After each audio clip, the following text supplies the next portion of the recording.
आज सुनिए हिंदी की प्रवासी भारतीय लेखिका डॉक्टर आरती लोकेश गोयल जी की लिखी हुई कहानी गजदंत। प्रस्तुत कहानी माँ धनपति देवी स्मृति कथा सम्मान 2023 से पुरस्कृत हुई है। तो आप भी सुनिए कहानी गजदंत।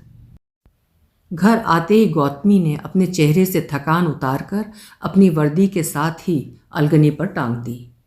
हाथ मुंह धोया, कपड़े बदले, आईने में खुद को देखा और पूछा, फ्रेश लग रही हो ना? नहीं, पुलिस की वर्दी में अधिक फुर्तीली और चुस्त लगती हो। उसे लगा कि आईना फुसफुसाया है। शीशे के सामने से हटती हुई वो पलटकर उसे ही एकटक घूर रही थी। उसका दिमाग प्रत्युत्तर में अनेक प्रश्न एक साथ दाग रहा था और वो उनके प्रक्षेपण को नियंत्रित न कर पा रही थी। वर्दी पर निगाह डाली तो उसके साथ टंगी थकान कूद कर उसके गले से लिपट गई। गैस स्टोव पर एक गिलास पानी चढ़ा दिया, शायद चाय पीकर कुछ ताजगी आए। सहसा याद आया कि चाय पीने वाली वो अकेली ही है। केतली में से आधा पानी निकालकर अलग कर दिया। मन में टीस सी उठी। कब से घर आते ही 4 कप चाय बनाने की आदी हो चुकी थी। सब बैठकर चाय पीते तो भी वो रसोई में ही खाना बनाने में जुटी रहती। आज वो आराम से हॉल के सोफे पर बैठकर चाय का आनंद उठा रही थी। तभी उसकी दृष्टि शोकेस में रखे हाथी दांत पर पड़ी।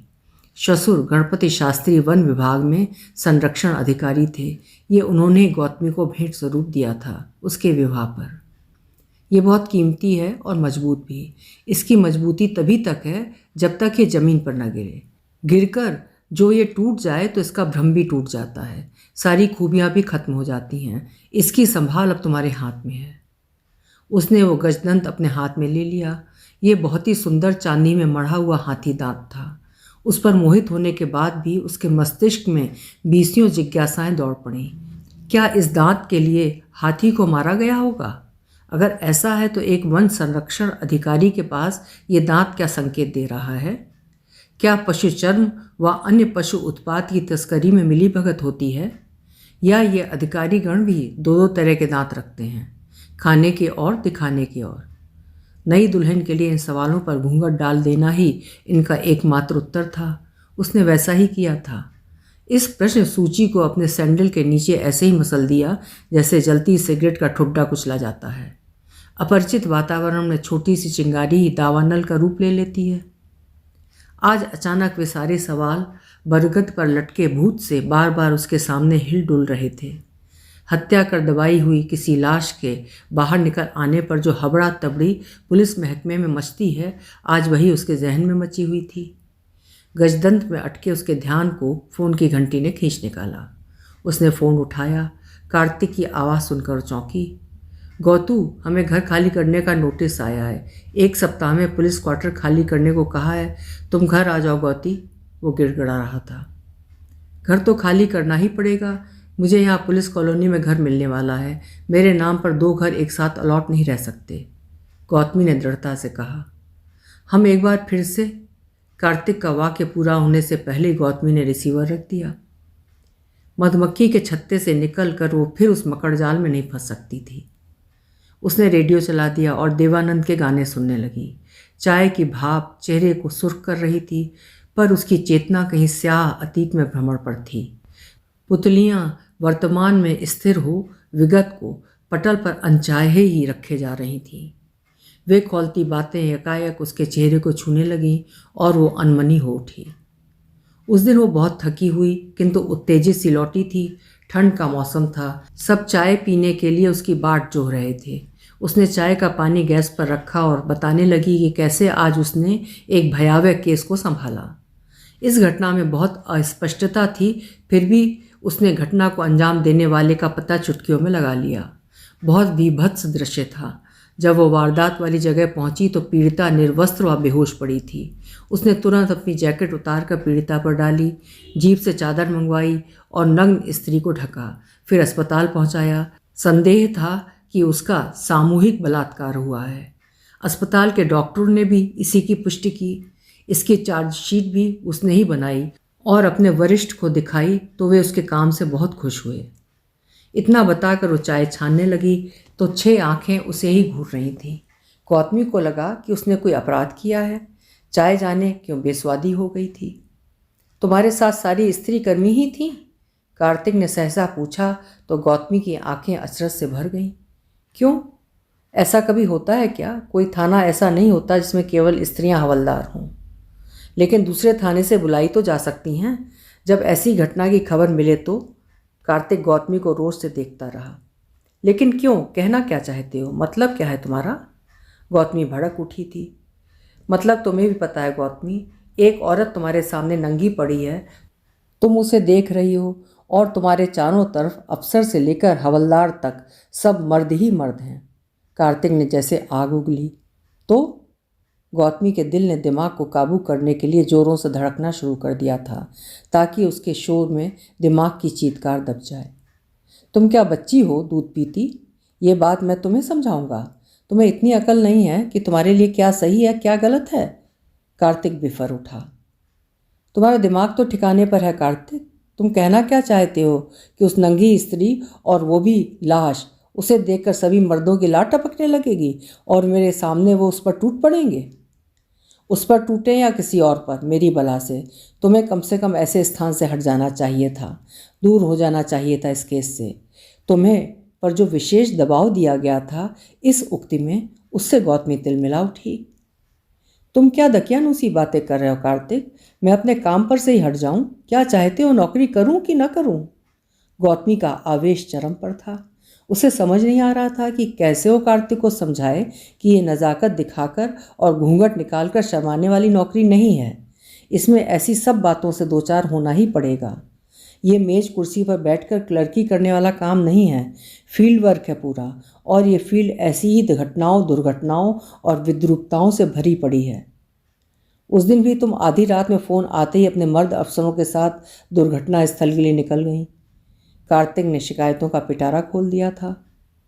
तो क्या दिन होने का इंतज़ार करती? गौतमी आंखें फाड़े कार्तिक को देखने लगी थी। वो हैरान थी कि पहले ही से वो कार्तिक के दबाव में आकर हमेशा अपनी दिन की पारी ही लगवाती रही है। एक आध बार अवश्य इमरजेंसी में उसे रात में जाना पड़ा था। उस समय कोई और भी तो जा सकता था, क्या तुम्हारा ही जाना जरूरी था? कार्तिक भड़का। तो क्या मेरी नौकरी केवल थाने में सजने और कुर्सी पर बैठकर तनख्वाह लेने की है? काम कोई और करता रहेगा मेरा? गौतमी को कार्तिक की आपत्ति सरासर बेबुनियाद लग रही थी। काम करने की मनाही नहीं है, मैं बहुत प्रगतिवादी विचारों का आदमी हूँ, लेकिन काम वो तो करो जो औरतों के करने का हो, एक सांस में कह गया कार्तिक। पुलिस में तो शुरू से ही औरतें काम करती हैं, तुमसे किसने कहा कि ये काम औरतों के करने का नहीं है? गौतमी ने तर्क किया। जो करती हैं सो करें, लेकिन अपनी हद में रहें। कार्तिक के माथे पर बल पड़ गए थे। और ये हद क्या होती है कार्तिक? जरा मुझे भी तो पता चले।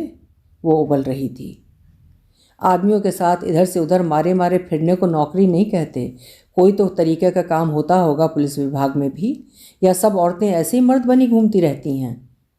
तीखा प्रहार किया था कार्तिक के शब्दों ने।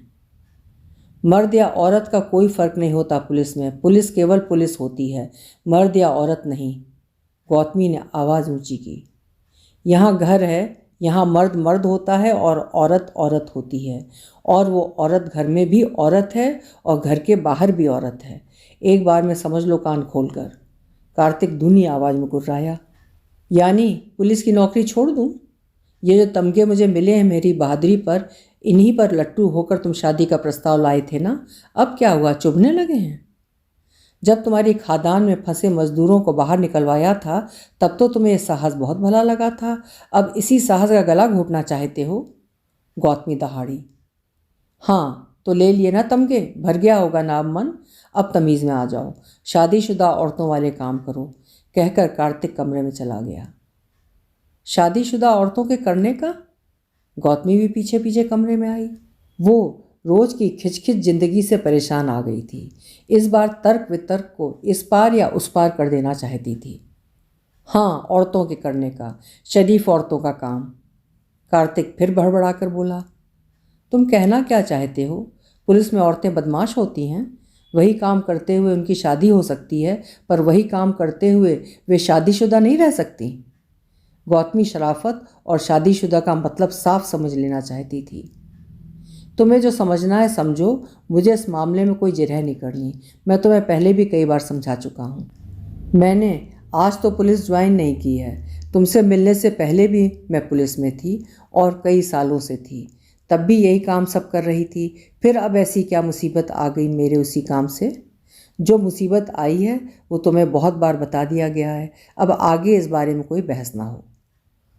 ये कोई कोर्ट नहीं है जहाँ तुम्हारी उल्टी सीधी दलीलें चलेंगी। ये घर है, इसे घर बना रहने दो। कार्तिक मुंह ढककर लेट गया। कुछ क्षण को शांति छा गई। सहसा खर्राटों के शोर से कमरे का सन्नाटा पटकनी खाने लगा। उस उठापटक से गौतमी के कान फटने लगे। उसे लगा कि कोई उसे जीते जी उठा उठा कर ऊंचाई से धरती पर पटके दे रहा है। गूंजती आवाज़ें उसे गालों पर चांटों सी महसूस होने लगीं। उसके दिमाग की नसें फटने लगीं।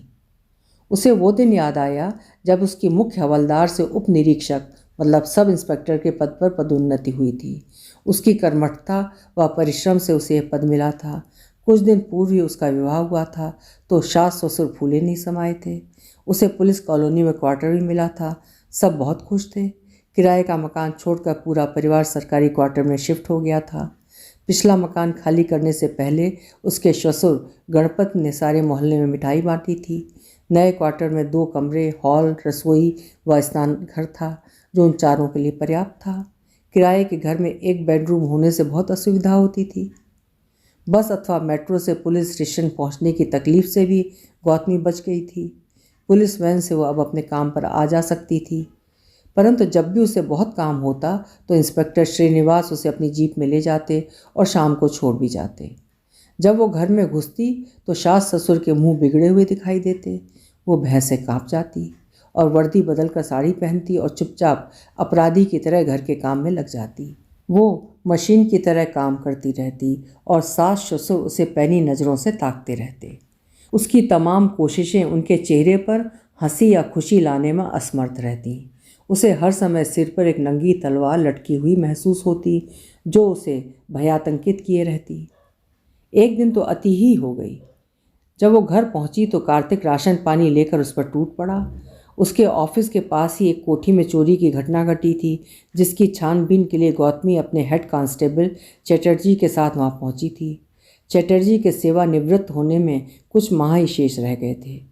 कोठी की 3 सीढ़ियां चढ़ने के लिए वो खंबे का सहारा ले रहा था कि गौतमी ने उसे अपने हाथ का सहारा दे के सीढ़ियाँ चढ़ा दिया था।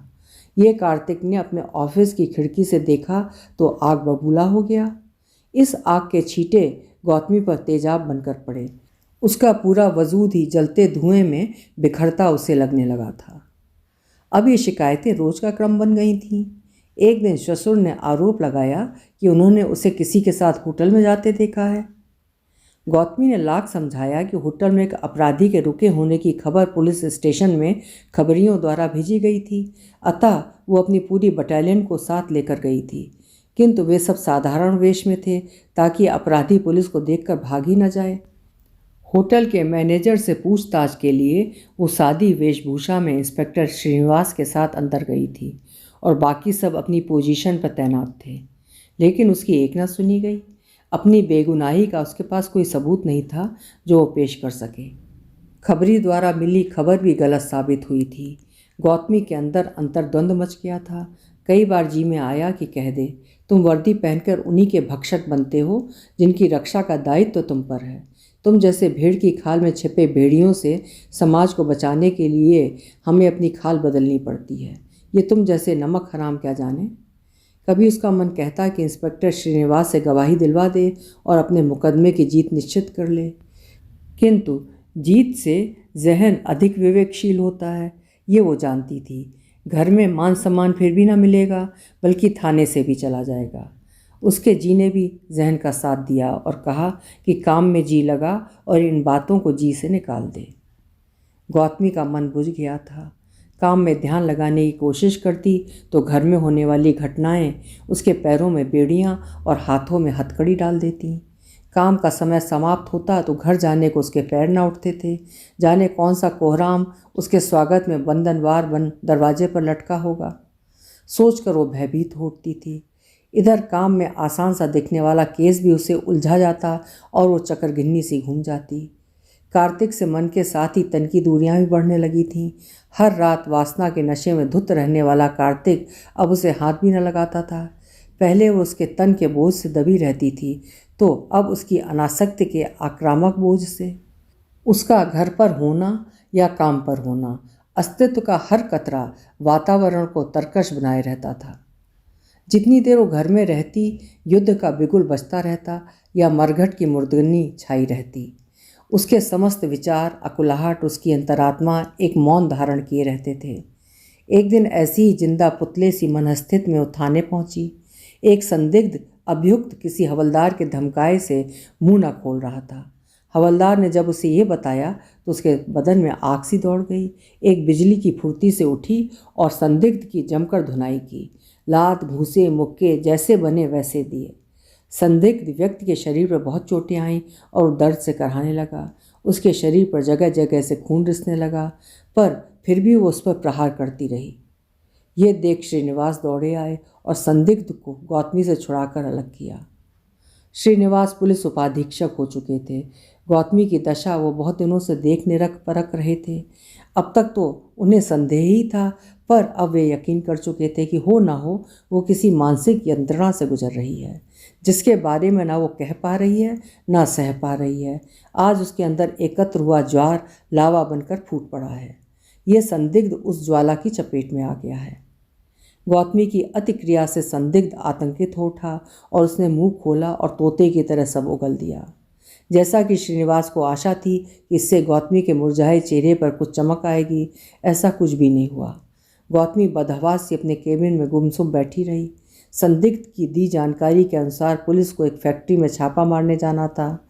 श्रीनिवास छापा मारने की तैयारी करने के लिए गौतमी को बुलाने ही वाले थे कि देखा वो अपना बैग उठाकर थाने से निकल रही है।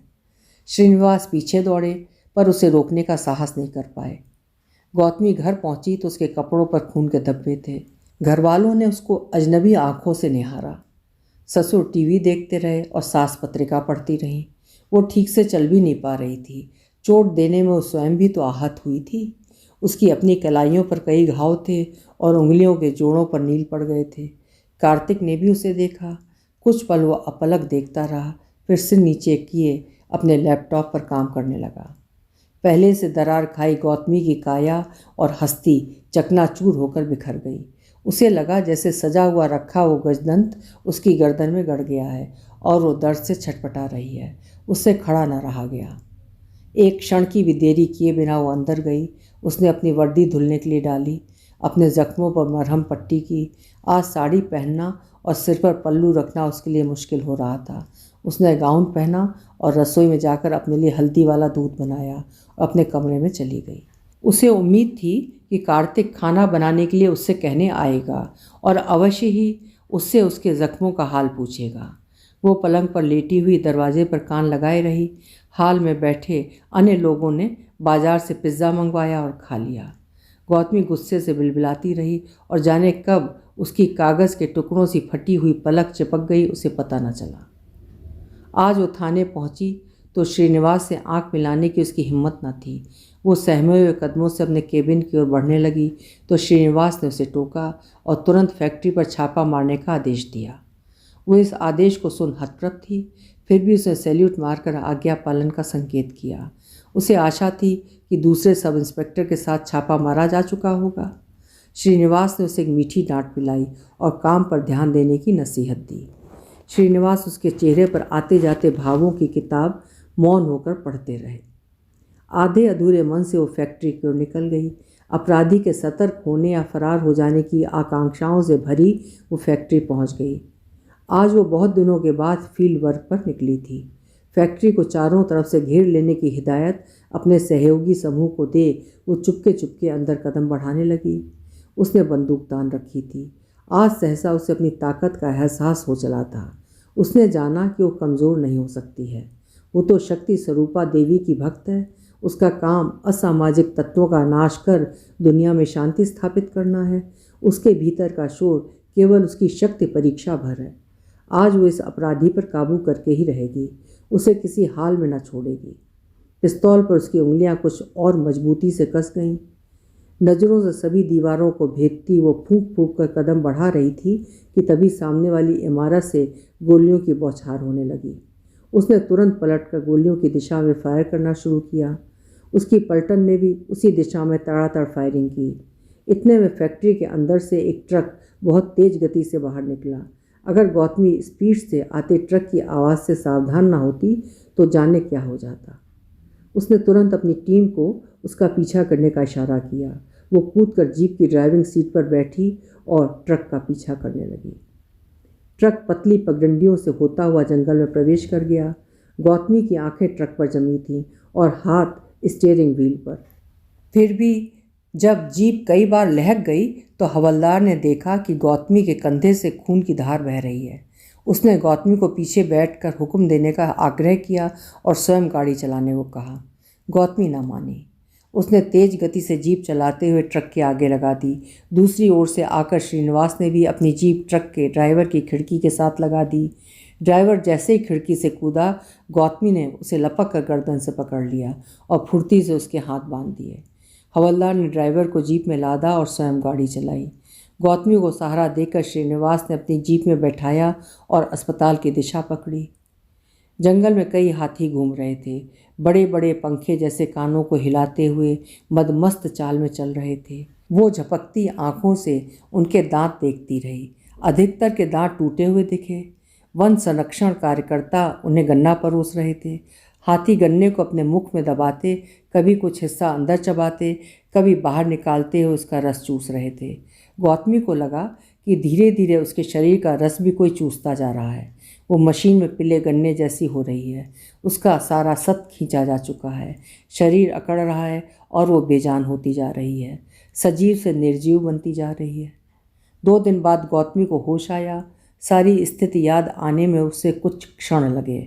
उसने चारों ओर देखा कि घर, जहाँ उसे घर जैसा अनुभव कभी नहीं हुआ, वहाँ से कोई आया हो कदाचित, पर निराशा ही हाथ लगी। शाम को श्रीनिवास अवश्य उससे मिलने आए। वे उसकी तरक्की व स्थानांतरण के दस्तावेज लेकर आए। गौतमी की आंखें डबडबाईं। उसने उन कागज़ों पर हस्ताक्षर नहीं किए, उन्हें अपने सिरहाने रख लिया। उसे समझ नहीं आ रहा था कि पहले ही उसकी जोखिम भरी नौकरी और हिमाकत से घर शमशान बना हुआ है, अब इस तरक्की और तबादले को किस कब्र पर उगाएगी, या फिर कौन सी ज़मीन में इस समस्या को दफनाएगी, कैसे जी पाएगी इस नई पदवी को। याद रखना गौतमी, कभी कभी दूर खड़ी जो समस्या जैसी दिखाई दे, जरूरी नहीं कि वो समस्या ही हो। पास जाकर देखो, शायद वो ही समाधान हो। कहते हुए श्रीनिवास बाहर निकल गए। गौतमी असमंजस में थी। अपने माता पिता की उसे बहुत याद आई। शरीर से तो वो उन्हें खो चुकी थी, किंतु वे उसकी आत्मा से जुड़े हुए थे। बैंक गए उसके माता पिता वहाँ हुई डकैती की घटना में डकैतों के शिकार हो गए थे। उसने अपना बटुआ टटोला, उसमें से उनकी तस्वीर निकाली। तस्वीर में अपने माता पिता की गोद में उसने अपने बचपन को देखा। ये तस्वीर एक मेले में खिंचवाई थी। इसमें वो पुलिस की छोटी सी वर्दी पहनकर सैल्यूट की मुद्रा में थी और माता पिता ने उसके सिर पर आशीष भरा हाथ रखा हुआ था। उसकी आंखों से झरझर आंसू बहने लगे। बहुत देर बाद वो तूफान थमा जो उसने कब से सीने में दबा रखा था। अगले दिन उसे अस्पताल से छुट्टी मिली। श्रीनिवास उसे घर छोड़ने गए। घर में उसे सबने देखा जैसा कि वो देखते ही थे। अंतर मात्र ये था कि इस बार उसने किसी को न देखा। वो सीधा अपने कमरे में गई, एक संदूक खाली किया, उसमें अपना सब सामान डाला और बाहर हॉल में आई। सब उसे अवाक से देखते रहे।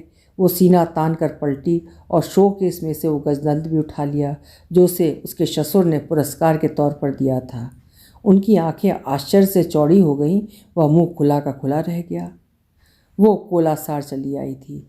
पुलिस के गेस्ट हाउस में उसे 1 माह बीत चला था। उसने कई उलझे हुए केस सुलझा दिए थे, कई अटके हुए आगे बढ़ा दिए थे, नए केसों पर तुरंत कार्रवाई कर दी थी। आज वही गजदंत देखकर उसे सब घटनाएं एक के बाद एक स्मरण हो आई थी। वो एक झटके से उठ खड़ी हुई। छज्जे पर आई तो पंडाल में पुलिस उपनिरीक्षक की सेवानिवृत्ति का समारोह चल रहा था।